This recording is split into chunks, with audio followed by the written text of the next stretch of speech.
Porra, mano, tô começando a ficar mal acostumado. Os dois últimos jogos, né, do Fluminense, contra o Águia de Marabá pela Copa do Brasil, 8-0, e agora contra o Volta Redonda, 4-0, praticamente classificando o Fluminense para a final. Presta atenção, essa situação aí, o Volta Redonda deixou em aberto a decisão do estádio para a segunda partida. Foi definido pela FERJ o estádio de Raulino de Oliveira, em Volta Redonda, mas pode ser que o palco da segunda partida seja mudado.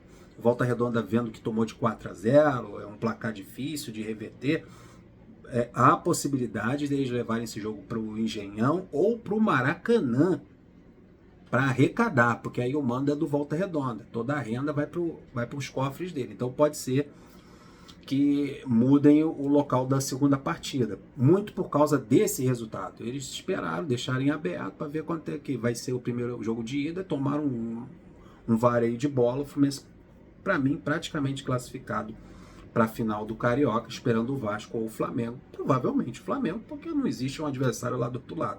Quando é Vasco e Flamengo, o Vasco sempre perde para o Flamengo. Então deve ter um Fla-Flu na final do Campeonato Carioca. Eu estou preocupado com esses gols do Cano aí. Ele chegou ao 99º, 99 gols com a camisa do Fluminense. Resta somente um. No meio da semana tem o jogo contra o Caxias, pela Copa do Brasil, segunda fase da Copa do Brasil. O Cano joga ou não joga? Cara, eu queria que o Cano fizesse o centésimo possivelmente, né, contra o Flamengo na final do Campeonato Carioca. Mas ainda tem o jogo contra o Volta Redonda, da volta. No jogo da volta, contra o Volta Redonda, pode aí poupa o Cano. Aí bota o Everaldo para jogar, que hoje entrou no segundo tempo, teve uma chance ali na diagonal, o goleiro pegou. Pra gente ver se a gente coloca o Cano para fazer o centésimo contra o Flamengo. Mas tem um jogo importante no meio de semana contra o Caxias, segunda fase da Copa do Brasil. Mas o homem não para de fazer gol também. Tá, beleza. Então é isso. E o Canóbio, cara, quatro jogos, 5 gols com a camisa do Fluminense. Canóbio fez 2 numa semifinal de Campeonato Carioca. Foi um dos principais jogadores do Fluminense, que começou a partida bem, porque logo aos 6 minutos abriu o placar, numa bobeira ali do Wellington Silva, aí com a bola pro goleiro muito fraco. O Canóbio se aproveitou, abriu logo o placar, um jogo que estava se desenhando difícil, né, porque é um adversário qualificado. Teve alguns momentos que trocou com o Fluminense, botou bola na trave, mas com 6 minutos, um erro individual do zagueiro, você marca 1-0, as coisas começam a facilitar. O adversário se entrega ao ataque, aí abre espaço lá atrás e o Fluminense foi se aproveitando. 1-0, tudo bem. E o Mano Menezes, que começou com uma formação diferente. Realmente, ele barrou o Hércules para que o Otávio fosse titular. O Mano, eu me incomodei com essa barração do Hércules. Eu prefiro volantes mais jovens por ali. E estava bem o Hércules e o Martinelli. Não, acho que a barração do Hércules não foi por deficiência. O Hércules que até no segundo tempo entrou. Mas o Mano gosta de jogadores táticos. O Canóbio ganhou a titularidade do Keno na ponta esquerda muito por isso. E o Keno fez um bom jogo. Ele entrou no segundo tempo, deu assistência para gol, teve chance, deu uma assistência para o Everaldo na cara do gol. O Keno entrou bem. Mas o Canóbio, além de estar fazendo gols, 5 em 4 jogos, é esse jogador tático. E o Mano Menezes encontrou 2 pontas táticos por ali. O Mano é um treinador que privilegia, né, a marcação. Os jogadores voluntariosos que marcam, que correm, que descem para fazer essa cobertura, ajudar o lateral na marcação. E o Serna faz isso. O Riquelme é habilidoso, é bom jogador, tem um futuro enorme pela frente, mas é naquele terço final da área. Ali no bico da grande área, ele no mano a mano com o defensor. Já o Canóbio não, além de fazer isso, de levar a bola para a linha de fundo e estar fazendo gol, ele também ajuda na marcação, ele vem, ele fecha o meio. E o Serna também do outro lado. O Canóbio barrou o Keno, que é um bom jogador, e o Serna acabou barrando o Riquelme. E ele entrou com o Serna ali na ponta direita, porque ele viu essa importância do Serna vir e fechar também aquele meio de campo. Às vezes até uma linha ali, deixando só o Cano na frente. Aí fica uma parede de marcação no meio de campo do Fluminense. E a entrada do Otávio também passa por ali. para liberar o Martinelli, para o Martinelli subir mais ao ataque, para tirar o Martinelli desse improviso ali de primeiro volante, colocar o Martinelli como segundo volante e deixar ali o Otávio tomando conta daquele setor na frente da zaga. O Otávio entrou bem. Bom espaço, ele me deixou um pouquinho preocupado com 12 minutos e já recebeu um cartão amarelo. Porra, no próximo acho que o cara vai expulsar ele. O Mano no intervalo não tirou, manteve ele, depois entrou o Bernal, entrou o outro volante, o próprio Hércules entrou no segundo tempo. E o Otávio fez um bom jogo, facilitando a vida do Martinelli, dando liberdade ao Martinelli. O Otávio jogou praticamente ali como jogava o André. Aí o Martinelli se sentiu mais à vontade. Ele é um bom jogador, o Otávio, ele levanta a cabeça, ele gira para um lado, para o outro. Ele joga de cabeça erguida, observando o campo, uma boa invertida de bola, um bom passe longo. Não se limita somente a tocar para o lado, né, sempre em projeção. Gostei. E esse golzinho com 6 minutos, esse gol do Canóbio, aproveitando um erro do Wellington Silva, aproveitou, melhorou, favoreceu muito o início do jogo do Fluminense. E o segundo gol saiu praticamente aos 17 minutos. Em 17 minutos de jogo já estava 2-0 para o Fluminense, complicando a vida do Volta Redonda. O gol foi do Canóbio, com uma assistência primorosa, do maior reforço do Fluminense nessa temporada de 2025, que é o John Arias. Além de ter feito um golaço, o golaço dele foi aos 39 minutos, no momento até que o Volta Redonda é até um pouquinho melhor do que o Fluminense. O Volta Redonda botou uma bola no travessão do Fábio, estava pressionando a saída de bola do Fluminense, aí o Arias pegou a bola na entrada, na intermediária, no campo de defesa do Volta Redonda, soltou uma bomba, um golaço, 3-0 Fluminense. O Arias, ele foi muito importante nesse momento, que teve a parada técnica ali dos 25 minutos, em que o Volta Redonda voltou melhor do que o Fluminense. Ele foi muito importante para, com esse gol aos 39, restabelecer o domínio do Fluminense no primeiro tempo. O Fluminense saiu, foi para o intervalo, merecendo 3-0 em cima do Volta Redonda, praticamente dando a sentença do Volta Redonda, botando o Volta Redonda no saco. Então, o primeiro gol aos 6 foi importante para dar uma tranquilidade para o time fazer o seu bom futebol. O segundo gol do Canóbio com assistência do Arias aos 17 foi mais importante ainda.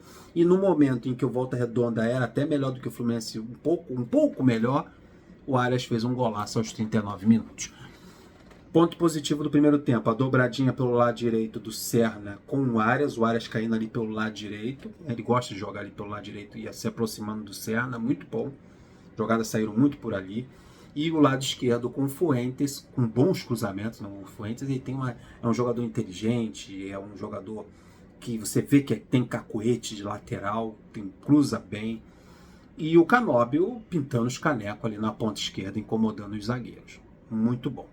Aí vamos para o intervalo. Cara, que legal os números do Canóbio, hein? 5 gols em 4 jogos. Um cara que praticamente não... Ele fez 9 gols nas temporadas que ele passou pelo Atlético Paranaense, ele só fez 9 gols. No Fluminense ele já fez 5. E o Cano, espero que ele faça o 100º contra o Flamengo. Mas se fizer contra o Caxias, não tem problema. Classificando o Fluminense, mas tá fazendo gol pra caramba, meu irmão. 2 jogos, 12 gols. Nem parece o Mano Menezes, eu não te reconheço mais, meu filho. Você não é assim. Mas continua que tá gostoso. No intervalo, saiu o Samuel para entrar o Guga. O Guga perdeu a titularidade para o Samuel, ele está revezando, uma hora joga o Guga, outra hora joga o Samuel, eu não sei o que ele quer com a lateral direita, eu prefiro o Guga. Samuel, acho que ele sentiu alguma coisa no intervalo, no primeiro tempo, o Guga entrou no segundo tempo. Eu senti o segundo tempo mais preso, mais amarrado, com menos espaço, o Fluminense com 3-0, o Volta Redonda ele estava avançando as linhas, o Fluminense deu uma recuada, se postou um pouquinho mais atrás para roubar essa bola, para tentar um contra-ataque, para ir abrindo o placar, fazendo mais gols. Mas eu senti o segundo tempo um pouquinho mais preso no início. O Mano Menezes começou a mexer no time. Aos 16 minutos ele fez 2 alterações. Ele tirou o Canóbio, tá correndo pra caramba, pelo lado esquerdo, e colocou o Keno, que entrou bem, deu assistência para gol e fez outras jogadas interessantes. Tirou o Otávio, que estava muito desgastado, 31 anos, estava cansado, estava fazendo um bom jogo, colocou o Hércules logo quando botou o pé na bola, botou uma bola no travessão, um chute na diagonal, sem ângulo, a bola bateu no travessão, quase o gol do Hércules. Bom, né? É bom você olhar para o banco de reserva, você tira o Samuel, coloca o Guga, você tira o Canóbio, coloca o Keno, e o Keno entrar bem.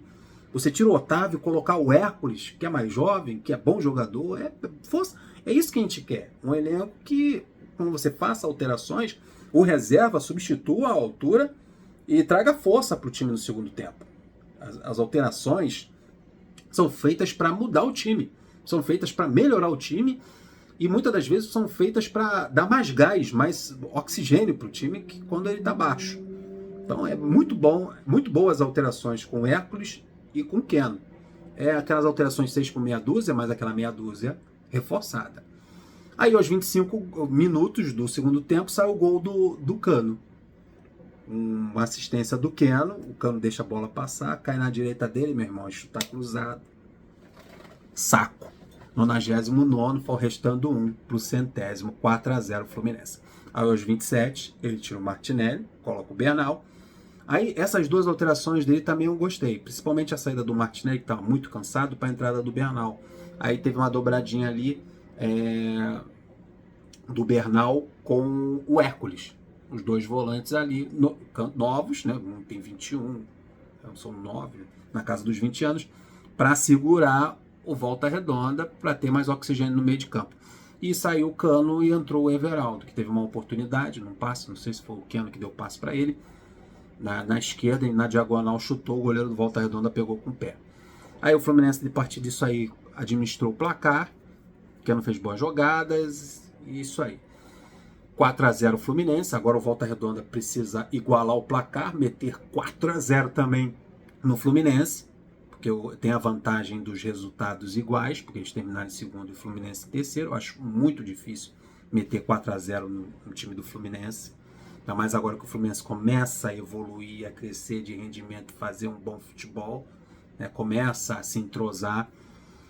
Acho que o Volta Redonda foi de arrasta no Carnaval. E o desfile do Fluminense foi impecável e merece nota 10. 4-0. Agora tem Caxias no meio de semana, depois Volta Redonda no jogo da volta. Vamos ver onde que vai ser, se vai ser realmente no Raulino de Oliveira. Eu acho que vai ser bobeira do Volta Redonda manter o jogo lá e deixar de arrecadar uma grana no jogo da volta. Com certeza o torcedor do Fluminense vai lotar o Maraca. Ou aonde for, no Raulino de Oliveira ou no Engenhão. Vamos aguardar cenas dos próximos capítulos. Vitória Fluminense. Ei, tô ficando mal acostumado. E o Mano de novo. Hoje ele tava mais calmo, fazer um coraçãozinho pra torcida, torcedor buzinando no ouvido dele lá. Esquece a torcida, mano, faz o teu trabalho, esquece a torcida. Tô indo nessa.